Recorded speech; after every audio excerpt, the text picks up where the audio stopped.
Hello, everyone. Good afternoon. Welcome to the first workshop in Community Foundation for Greater Atlanta and Nonprofit Finance Funds collaboration webinar series for CFGA's Resource Hub. My name is Meadow Didier. I'm a member of Nonprofit Finance Funds consulting team, and I am joined here by my colleague Cindy. Cindy, I'll let you come off mute to just say hi. Hi, good afternoon, everybody. Cindy Alcidones. I'm a director of the consulting team from Nonprofit Finance Fund, and I'm very excited to be here with you all this afternoon. And we also have our colleague Sarah Strickland helping out with logistics and Yeah, Q&A. I'll be in the background. I'm another director on the consulting team, but happy to be with everyone today. All right. So, welcome everyone to our financial foundations for uncertain times. Because, oh boy, are these some uncertain times. So, we wanted to start just by getting a sense of how everyone is feeling right now about their financials. And I want to start this by acknowledging that we know financials are very emotional things. We deal with emotions every day just as much as we deal with finances. So in the chat, as you're coming in, introduce yourself, share your name and organization if you want to, and then we'd also love to know what theme song describes your organization's financial picture. We've put some common ones that we hear often. This is the story of the finances that we hear often. We also welcome other ones coming in too. Any theme songs? All right, great. We've got a Don't Stop Believing. Yes, that is so very, very true. Don't stop believing. Staying alive. We are still there, staying alive. We will spend a tiny bit of time here because I want everyone to find the chat because we are going to spend, we will be using the chat in this presentation. Don't stop believing. We're seeing a lot of don't stop believing. Yep, agreed. Don't stop believing. Wonderful. Okay, don't stop believing seems to be the one that more money, more problems. Okay, also that one. I am woman, hear me roar. I love that. Holly, thanks for posting that one. Bills. Yes, also a good one. So we use this at the beginning, and I'm going to come back to it here in a minute, but I just wanted to start with everyone running those songs through their heads because we are going to be talking about finance here a little bit, and we know that's a hard topic, and we know we're going to get through it. So I do want to also introduce Nonprofit Finance Fund. So Nonprofit Finance Fund is a nonprofit ourselves. We are a national organization. We are a lender and a consultancy. We've been around for over 45 years now. We are national, so we have offices on both coasts, but we do a lot of really hyperlocal place-based work, which is what we are doing now in Atlanta. And our mission and why we exist is to help other nonprofits adapt, thrive, and drive positive change. And we do that in three ways. So we are a lender. We give loans and lines of credits to nonprofits. We're a community development financial institution, or a CDFI. It's an acronym some folks know. But we also, in giving loans, we've also know that sometimes the loan is not what what nonprofits need. You just need support in navigating the financial system. And we're going to be talking about that a lot today because that is a huge part of what we do at NFF is supporting nonprofit leaders in navigating financial management. And we come at it from a very strategic point of view. In doing both of these things, in giving loans and in working with nonprofit, in supporting nonprofit leaders in navigating finances, we also see a lot of the things that the entire nonprofit sector struggles with from a financial perspective, but also way beyond that because finances touch on every part of nonprofit work. So we do a lot of advocacy, and our advocacy surrounds working with nonprofits and funders. A lot of our work is with funders and funder associations and boards to try and move this sector as a whole forward. We publish a lot of reports and studies and work to connect the dots between all of the multiple things that we see across the sector, the nonprofit sector. So that is NFF, and we're here talking to you today in collaboration with CFGA as part of a new initiative that the Community Foundation for Greater Atlanta is starting and building up their resource hub to support nonprofits in Metro Atlanta. And what we want to cover today is helping give some language around some of these difficulties and trends that we see. So we're going to talk about some persistent myths that we see in the nonprofit sector and the inequitable systems that we all have to operate within, and then some of the ways that we navigate those systems, some of the ways and strategies that we navigate those systems. So because we're national, we hear from a lot of different organizations on a daily basis. Cindy and I, and Sarah as well, we talk to nonprofit leaders like yourselves every day. And right now we're hearing so much from the nonprofit sector. We're hearing these things. We know you are navigating the similar challenges. We're hearing so much about costs going up for the same amount of work. We're hearing about revenue changes. Revenue that was reliable is now completely gone or less certain or much, much, much more competitive. We're hearing about programs that have had to adapt or close or otherwise change or pause. So really, none of this is actually new because we've been hearing this through crisis after crisis. Because NFF has been around a while, we see trends during crises. This particular moment, though, comes at a time when we all weathered 2020 and the pandemic, and now here we are through more uncertainty. Since 2020, it feels like absolutely the only constant has been change. That's the world that we're navigating in right now, is how do we make it through all that change? Because it's hard. It's exhausting. We know that the nonprofit leaders that we talk to, one of the things that's not here in these bubbles, but that we certainly hear in our conversations, is that folks are tired. They're tired, and yet they're still here. They're still standing. They made it through a global pandemic. We made it through that. We're making it through the current crises and changes because the nonprofit sector is resilient and creative. Y'all are some of the most creative folks that are out there. That's what inspires us all to be here and why we keep going. So within all of this new and all of this change, we're all also dealing with structures and systems that are old, well-established structures, well-established systems that we navigate whether we're realizing it or not. And our hope today is to shine some light into those systems and give some shared language that might make navigating this easier, or at least easier to talk about. That is our hope. So I want to start by setting up a little bit of these rules that I talked about, the systems and structures that are around us that we're navigating whether we realize it or not. And one of those is the rules of the for-profit financial system. We follow these rules. Rules are in air quotes because they're not strict rules written down, but they're rules that we follow whether we realize them. So in the for-profit world, when you go in to buy a cup of coffee, say you need your afternoon pickup in order to make it through a webinar about finance right now, you definitely need that afternoon cup of coffee. So you're going to get your coffee. What you're buying and what you're getting is dependent on what your caffeine needs are and your sugar needs are for the afternoon, right? You buy the product and you're going to pick a place where you know that you're going to get the value that you need that afternoon. So it's a single payer system. You as the customer go to the company, you buy your coffee, you hand over your money because you know it's worth that value. It's a closed feedback loop. We don't always think about where that money goes, but if we did think about it, we realize that when we hand over the money to the person behind the counter, that person or that person's manager at the coffee shop is going to use that money however the company needs it, right? The company management will decide how the money is spent. And by handing our money over, we trust that they'll spend it in whatever way makes the most sense for the organization. If we think a little bit more about where that money is going, we know that it is not all going to the coffee cup and the beans, too. We recognize in the for-profit world that there is a profit motive here, that for-profit companies are charging a price for that cup of coffee that covers their cost of doing business and also provides a profit or margin. What's up here is the generalization. 75% goes to overhead and profit.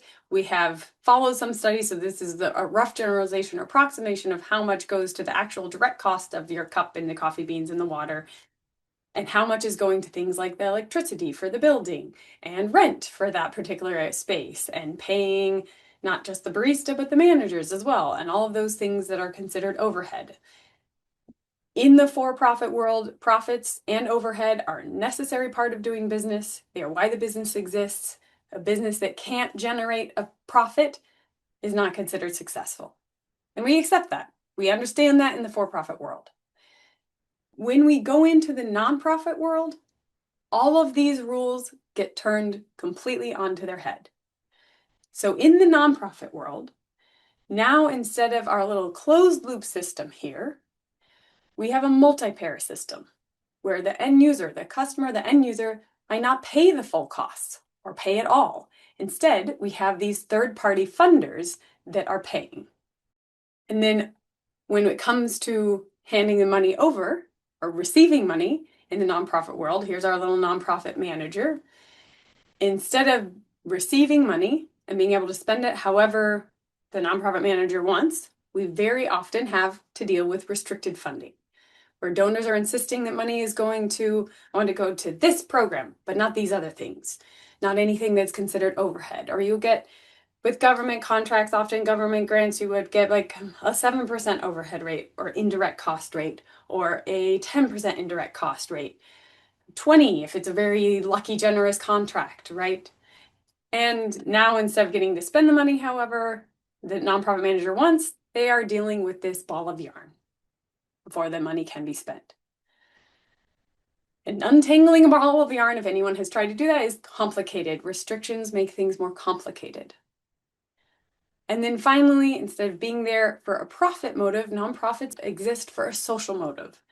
We are doing the hardest work, right? We are here not because there's money to be made in this. We are here because this is the work that needs to be done. And the prices that we charge, if we're charging them, or what we're writing into our grants, don't necessarily cover the full cost of doing business. And then we're not supposed to make a profit. Profits are seen as, well, hoarding money, or why aren't you using that for the services that you're supposed to be providing, right? We should be barely breaking even, or charging just enough to cover costs, if that. So these are not strict rules necessarily either, but they are the system that within which we operate. So just a quick summary between the two of these. Okay, so very quick summary. In the for-profit world, you have a single payer, there's trust in management, everyone knows the profit's okay. In the nonprofit world, you have multiple payers that you are responsible for tracking their dollars often, and we are here doing the hardest work. These are very different financial systems. And yet we often will have board members who are treating them as the same, or think because we understand one system, we understand the other, and that is not the case. They are very different, and that creates interesting dynamics in the nonprofit world that we have to navigate. Before I move to the next piece, we are going to take a quick quiz. And the first, yep. Before you start the quiz, Michael has a hand raised. All right, Michael. So the word distrust is a little interesting for me. Is that really the right kind of word to use? Because oftentimes funders and supporters, they have a mission for giving to a particular nonprofit, and they want to see their goals achieved vis-a-vis the nonprofit that they're supporting to meet their goals of some sort. So I'm not sure. Distrust is a little interesting word. It's a strong word. Yes, Michael, thank you for saying this. Thanks for calling out. We like having hard conversations and talking about the hard things. And this is definitely, you're absolutely not the first person who has raised that. So I appreciate this question. Distrust is a very strong word. And that is oh so often, of course, not what is meant. In the foundation world, we work with foundations all the time. I know that CFGA is on this call, and we respect and absolutely love our funders. We respect and love our boards, our volunteer board members and trustees who are here trying. We're all trying to move things forward, right? We believe in the mission. We have our missions and values are often very aligned. So the intent might not be to just to signal distrust, right? The intent might be, yes, I want to move the mission forward. But the result of trying to control the money or trying to dictate how the money is spent without that deep intimate knowledge of what is happening within an organization can have a different impact. Restrictions can have a different impact than intended. And it does often come back to a question of trust in giving a grant, of trusting the organization to deliver on that mission in the best way possible. So it's a strong word, and every relationship, I will also say, like this, we are painting very broad strokes here, right? Of course we are. There are relationships that are very different, and often sometimes also nonprofits are creating restrictions for ourselves on purpose without realizing that we're doing it. Through galas where we'll say that this gala is for a specific thing, and then all of a sudden we have to spend that money on a specific thing, even if things change and we want to be able to shift it, for example. So yes, distrust is a strong word, and that might not be the case in all of your situations, certainly. I don't Thank know if you. that answered your question. It did. Thank you. Okay, and thank you for asking. I appreciate it. I mean, I'm gonna say a few more controversial things probably before this is over. So, Cindy, did you want to jump in? Sure. Not we also got an anonymous question in the Q&A, and I dropped it in the chat. How have these systems and dynamics been leveraged to limit the progress intentionally, or has it? And I assume that the question here is it has it been intentional to limit progress? I think this is part of a larger history of how the nonprofit system came to be the way that it is. And in present day, funders, all of us who are in the nonprofit system, are replicating and reinforcing some of the uh, structural barriers that make progress challenging. In the next slide, Meadow's going to talk about some of those myths and how they replicate them. But there's a whole universe of additional myths and actually even how the IRS structures and recognizes public charities that all serve to reinforce the ways of being. Whether or not it is intentional in present day is an open question, but it is the pulling forward of the history that is happening that is hard for us to break free of. And we open these kinds of spaces to make explicit a lot of the things that we've assumed as implicit, and we don't often have opportunity to talk freely about. And so we hope that you all will continue to ask us questions and press us on this. And our goal is to make some of those things visible. And we'll be curious to hear from you whether or not you think it's intentional or not. Perfect. Thank you, Cindy. Okay, let's get into that quiz. So, first question, true, false, nonprofit means no profits are allowed. So type in the chat, true or false? False, false, false, false, false, false. Great, seeing a lot of falses. Okay, fabulous. This means everyone was listening in the last two slides that we talked through. Wonderful. Absolutely false. We say, okay, profit, dirty word in the nonprofit sector. Sure, so we'll call it a surplus. We'll just call it a different thing. And surpluses are necessary. Absolutely. Nonprofit is just a tax status. It is not a business practice or a business model. It is just the tax status.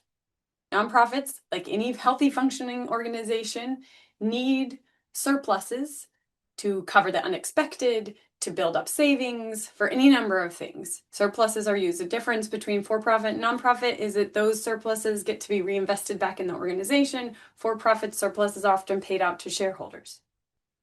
All right, next one, true or false, the overhead ratio measures an organization's value. Overhead ratio here is how much you spend on overhead versus how much you spend on programs. So how much you're spending on G&A or general and administrative and fundraising compared to how much you're spending on programs. Seeing a lot of falses, false, false, false, false, fabulous, yes, also false. This one is false. The truth is, of course, that our outcomes are measuring our value, the value that we provide to a society. All overhead is doing really is measuring our investment into our business model, into our infrastructure. The idea of overhead as a strict definable thing is also a bit of a myth, because everyone defines and measures overhead differently. It can be a bit of a shell game of, well, how much do I slice and dice this person's salary to put into fundraising versus general and administrative versus programs. Every organization has their own system, their own way of defining, and therefore their own overhead ratio. The overhead ratio has nothing to do with value. All right, next question. True or false, funding and resources are distributed equitably within the nonprofit sector? False, false, false. Yes, false. Because the truth is the nonprofit sector is dealing with many inequities, both the inequities that many nonprofits were created to specifically address, and then inequities within the sector, like that small organizations often have a harder time getting funds. Larger organizations can fund a full department, and that can sometimes be easier. So we raise this just to say that equity is just as big in the nonprofit sector, and that means that working towards equity has to be a constant goal. All right, final question. True or false, nonprofits can be self-sufficient and sustainable all on their own? False. Okay, false. I'm getting some trues, some falses, and some hms. Yes, this is a hard one. This one is very much depends on how we define self-sufficient and sustainable. So what we say is false. This is false. And the reason why we say that is because nonprofits are always going to need those third-party payers. And often we hear funders will say, here's my grant this year. When will you no longer need me? When will you be sustainable without me? And the answer to that is, well, never. By definition, as a nonprofit, I will always need those third-party payers. By definition, as a nonprofit, if your grant goes away, I will have to find another one.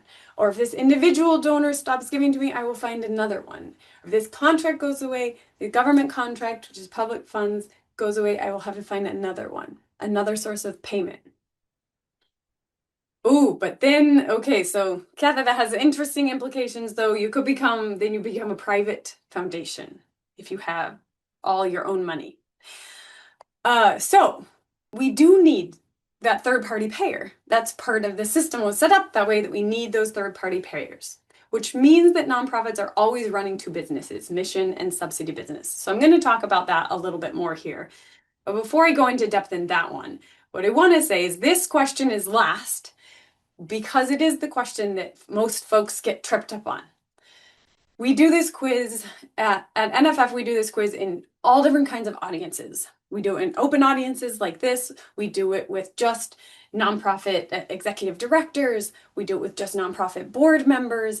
And we get all kinds of answers here because these are myths that are very pervasive in the nonprofit sector. We do this with students sometimes, and often it's the students who I had a student who very much wanted to argue about, well, no profits allowed, definitely no profits allowed.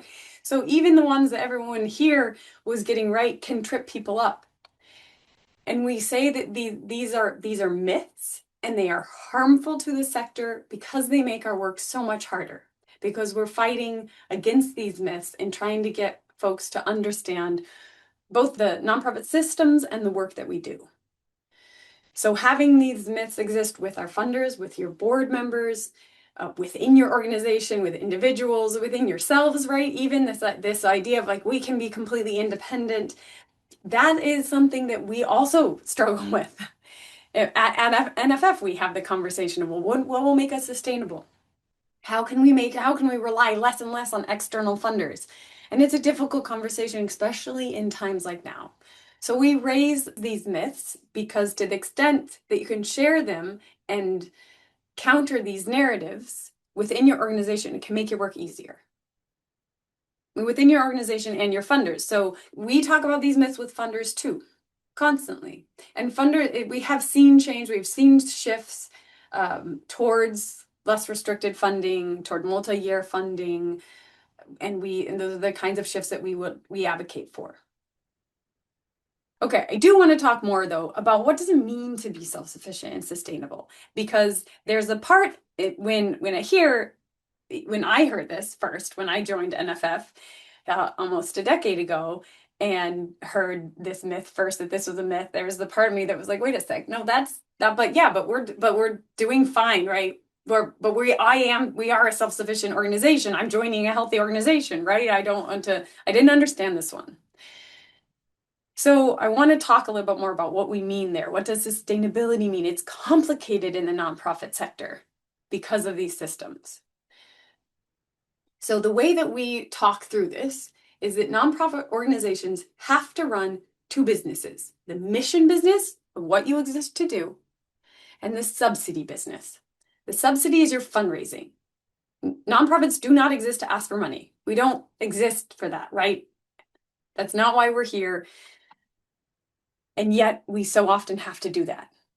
So I want to go back to comparing in the for-profit world and the nonprofit world. In the for-profit world, if you are a for-profit coffee shop, you're charging prices that cover your full cost of service. If you are a for-profit consultancy versus a nonprofit consultancy, in a for-profit consultancy, you are charging your clients enough to cover the full cost of service. In the nonprofit world, we're not doing that. We're not charging. You all don't have to pay a fee to be here, right? To be here listening to us now. In a nonprofit coffee shop, maybe they're selling coffee, sure, but they're also putting on other programs and work training programs, and those programs are free for participants. So maybe there are earned revenues, sure, but it's not enough to cover the full cost of service. So then that's where the subsidy comes in. These subsidy revenues are your grants, your individual contributions, maybe earned income side ventures, thinking about a nonprofit theater that is selling popcorn. It doesn't exist to sell popcorn. That's not why it's there, right? But it does bring in a little bit of side revenue that way. So this is the subsidy revenue that will never go away. This is the subsidy revenue that we rely on in the nonprofit sector. We can build up earned revenue as we can try and build it up, but in most cases that I have seen, and I will not speak in absolutes because I have not seen all the nonprofits, and there are nonprofits out there. If we could get 100% of our revenue covered by earned revenue, we would be a for-profit. So the subsidy revenue exists. Because of subsidy revenues, and because it's a whole other business. We say it's running a different business because it is. It takes its own set of capacities to run.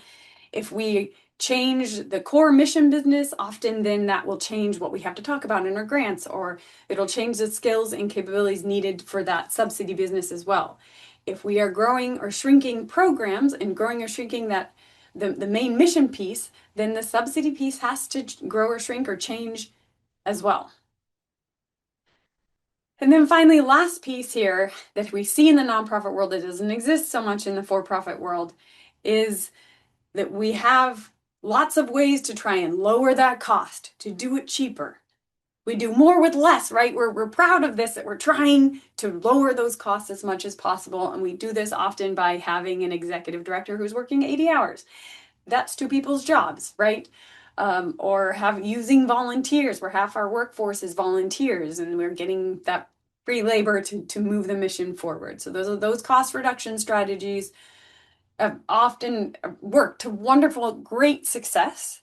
And they're also something that we have to keep an eye on because they can sometimes be detrimental to the mission. If we have a volunteer, for example, who's holding deep, important knowledge that has been a volunteer for a long, long time and then moves on, and we lose that institutional knowledge because maybe they should have been a staff member, those types of things can happen. So this is a little bit more of the nuance here that we share to give you all some language in talking about what does sustainability mean when funders ask, when will you no longer need this grant? And how to talk about it. And I'm going to pass it over now to Cindy. Thank you so much, Meadow, for offering us this important grounding in terms of how the current context, as well as some of the challenges that are embedded in nonprofit financial management, might be showing up for folks. And we can see, as echoed in the chat as folks were responding, like that it's resonating, like that this aligns with many folks' experiences of managing to everything. I really appreciate Dr. Bambi's comment in the chat that the CEO is the chief everything officer. And so that really speaks to all of the complexity that folks are holding. In this next section, we're going to shift gears just a little bit with the hopes of offering what we think are three practical tools and resources that can be supportive to you as you navigate through all of this. This graphic here is one that we often start with in any conversation that we're having with nonprofit leaders because it exemplifies what we mean when we say financial health. There are two main components to nonprofit finance and financial health. The business model encompasses how organizations make and spend money in service of their mission. And we can often always find this data about the business model on our income statement or the profit and loss statement. The capital structure, the other side of that circle, looks at what an organization owns, what they owe, and the net difference between the two, or their net assets. And that information is often on the balance sheet. When organizations are able to connect the two of those, as they are in this graphic here, what we hope to see is that there is a business model that is consistently generating surpluses, which allows the organization to put away some money for their current needs as well as any future needs that they might have to be able to support the organization when a need arrives. And a need might be an emergency and it might be a crisis, but a need might also be an opportunity. And so the resources that you have on your balance sheet, a healthy balance sheet, allows an organization to really invest in your business model to make sure that both your programs are able to serve the needs of the community, but also that those programs and those activities that you're doing are able to generate surpluses even as the world changes significantly. This model, this framing that we've offered here is ideal. For all of the reasons that Meadow mentioned in the prior section, it is really, really hard for organizations to do this on an ongoing basis. And this is actually more the exception than the rule, but we offer it as language, as a framework of a way for you to sort of think about what would it look like to have a financially healthy organization. In the next slide, we start to think about a bit more practically and tactically around, well, how do I know, right? Like, how do I know whether or not we're healthy and that things are going okay? There's a lot going on, both externally, as we've mentioned, as well as within your organization. And so these tools, these next three tools, they're for you. They are not for the funder. They are not necessarily for the board or for other stakeholders, although sometimes it's helpful to be able to communicate what these tools, these metrics in particular, share with some of those stakeholders. But they're for you so you can reclaim power around your finances and what is going on in your organizations and be able to make the decisions that best align with your goals and your objectives as an organizational leader. Before we even jump into these, I do also, much like the overhead ratio, some of these metrics have been utilized to penalize smaller organizations or as a mechanism around funding. And we, again, want to push back against that. That's not the goal of this. The goal of this is that you have clarity around what your numbers are, so then you can make the decisions that align with you. And so we invite you to not be afraid to investigate these numbers, to figure out what these numbers are. And many of you actually might already have some visibility into some of this data, whether it is through your, as part of your regular financial management strategy, or you have a dashboard, or maybe that's something that you have to communicate fully to your board. And so if you've already seen these, this is great. We encourage you to continue utilizing it and to look at it often. If you aren't regularly utilizing these metrics already, we invite you to do so. And so the first one's already visible. This is operating surplus and deficit. And this is an indicator of your organization's business model performance. The key question that this metric is seeking to answer is whether your revenue covers your expenses. It's perhaps the most fundamental question about whether or not your core activities are sustainable in the short term and certainly in the long term. The information that you need to be able to answer this question and arrive at this indicator can be found on your income statement or your balance sheet. And this is a fairly straightforward calculation. Your total operating revenue minus your operating surplus. If it is positive, that means you have a surplus. If it is negative, that means you have a deficit and might require that you have do some further investigation to understand what might be driving that. The second metric that we might offer to you is months of cash. This metric is the best indicator of your organization's solvency. It answers this key question. If all revenue stopped today, how long could we keep the lights on and continue to attend to our day-to-day obligations before another dollar comes in through the door? For this calculation, you'll need to have access to your organization's balance sheet in order to see how much total cash you have available. That information also might be on your bank statements or some other kinds of internal statements, but you want to know how much actual cash you have on hand in a particular time period. And you're going to divide that total cash by your monthly expenses, which again, you can derive by dividing your total annual expenses by 12 to get your monthly expense base.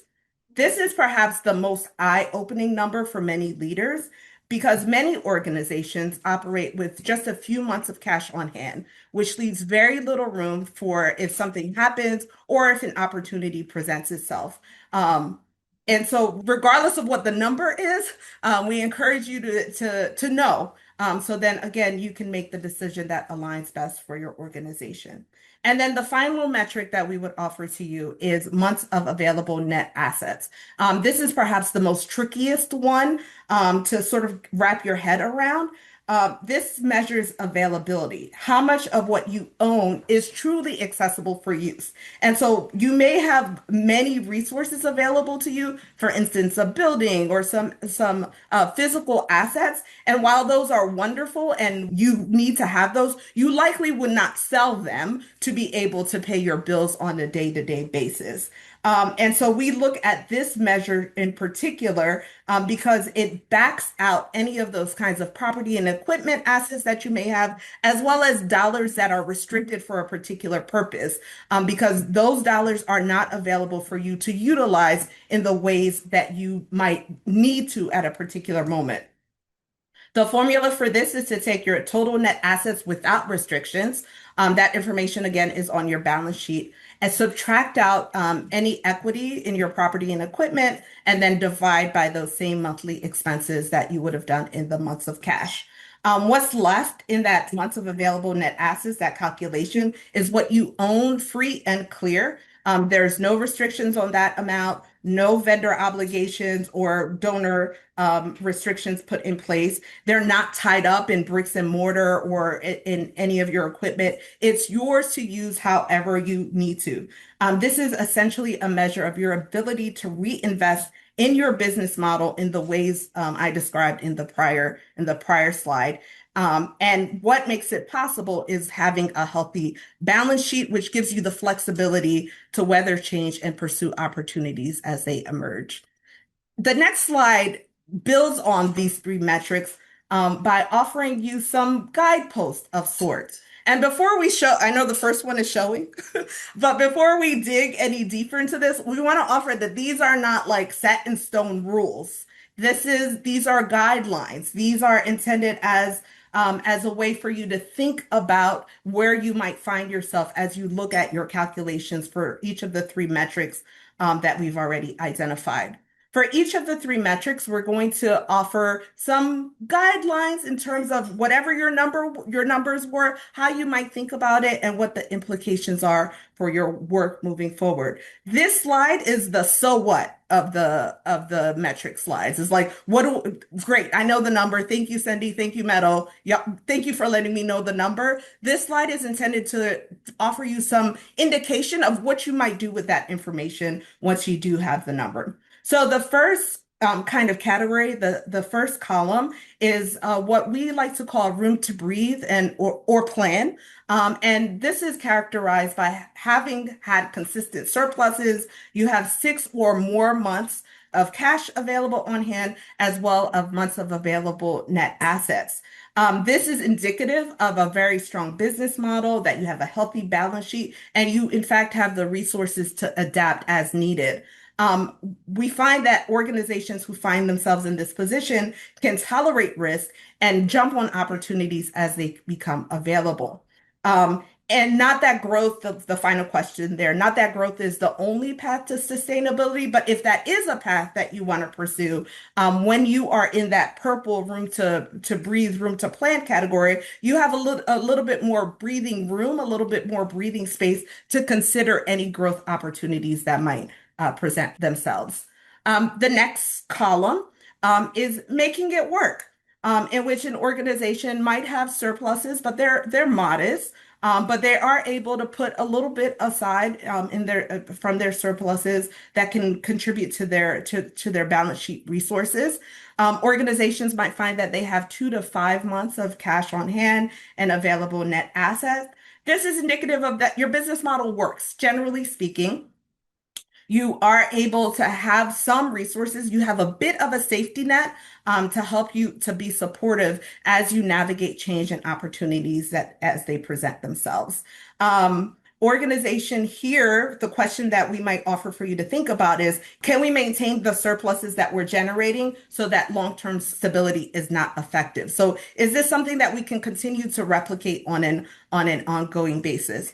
The third category, vulnerable to shocks, is the situation in which an organization may have variable operating result. And so some years you might have surpluses and some years you might have deficits, but you don't have any real predictability about what you can expect as it relates to your operating performance. In this instance, organizations might have 1 to 2 months of cash on hand and available net assets. And the real challenge here is that there's really very little tolerance for risk or opportunities should they present themselves. And if you do choose to pursue opportunities, they might be risky for stability because there's not sufficient safety net if things don't go as planned or as anticipated. Here, we might recommend that organizations focus on being nimble so that they're able to more effectively generate surpluses while staying focused on mission impact. And the final section, need to take action right now. This is when an organization has regular or sizable deficits, less than 1 month of cash or available net assets. And this may be reflective of a weak business model or that an organization is heavily leveraged. In this instance, we strongly recommend organizations start to have critical conversations internally, both with staff and with board members as appropriate, to make a plan to try to address this as much as possible. As we offer these 4 posts or guides in terms of how you might think about your financial posts, a couple caveats that we would offer is that any financial metric that you consider should be considered in terms of a time and trends. Any organization may have good years and bad years. And so just looking at 1 year or one particular time period may be insufficient. And so we definitely recommend looking over time at what the trends have been or trends that you're predicting to be moving forward. We also recognize that any of those numbers that you calculated, they always need to be contextualized into the reality of your experience and your particular sector. There are some sectors or business models that routinely operate with 1 to 2 months or even less, and that is a function of how that business model operates. And so we always offer it to you like, you know your business the best. And so what is normal and what feels abnormal is not just about the number, but about the trend. And so we invite you to consider it in this way. One of the things that we often ask is, okay, I know my numbers and I have a sense of how we're doing and I have a sense of the trend, but how does that compare with the ecosystem and how others are doing? The reality is most organizations are in that making it work or vulnerable to shock category. And in the present day, unfortunately, a lot more organizations are in the need to take action now. And so we hope that these spaces that we cultivate for NFF, as well as the tools that we share, will offer some resources and guides about how you might navigate through this, knowing that you are not an anomaly, that this is normal, and that our hope and our goal is that we walk alongside you as you navigate through all of those. We have two more resources to share with you that can help a bit with the planning. The next one is actually a self-assessment worksheet that goes a little bit deeper on the three metrics that I just offered, as well as looks a bit more critically at your revenue, your expenses, profitability, your health of your balance sheet, liquidity, and financial planning. For each of those areas, there's a series of questions that asks you, do you feel like this is a strength or an area for additional consideration? And then it offers you an opportunity to prioritize attending to it. And so we recommend that you take this self-assessment. Just take it without any judgment of yourself, of your organization, just to kind of, again, continue the pulse check, see where you are, and then utilize it as a tool to have additional conversations with the relevant partners and stakeholders in your organization. If any of the numbers on the previous slide or any of the answers to the questions when you go through the workshop feel uncomfortable, that's okay. That's part of the challenge that we know is inherent in nonprofit financial management. And please know that there are many organizations across the sector that are in the same place. Our hope and our goal is to help you move forward with some clarity. So it's a two-page document that offers, again, some additional explanation and then a series of questions. And then the final tool that we wanted to offer today is actually a whole resource of tools on NFF's website. We have a whole site devoted around building resilience in uncertain times, where there are additional webinars, additional tools, additional guides, depending on the issue or the challenge that your organization is seeking to address more directly. We likely have something there for you. And so after you've done the self-assessment, after you've gotten a chance to look at those three metrics and assessing how your organization is doing, we hope that the tools and resources on that website can offer some more some additional pieces that can help your organization in your decision making. But what reflections or questions do folks have about anything that we've covered today? And certainly the last few section where we talked about metrics, anything that folks have before we come to the end of our time together?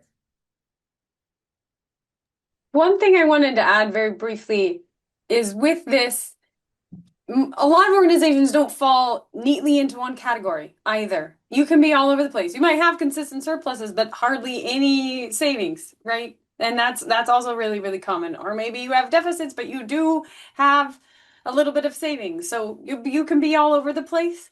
So there's also that feeling part. Remember at the beginning I talked the finances can be emotional. It can be just how does it feel? Do you feel like you have room to plan? Are you just barely making it through? And that comes back to the initial song.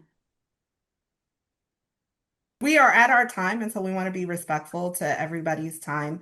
Thank you so much for joining us today, and we look forward to talking with you all soon.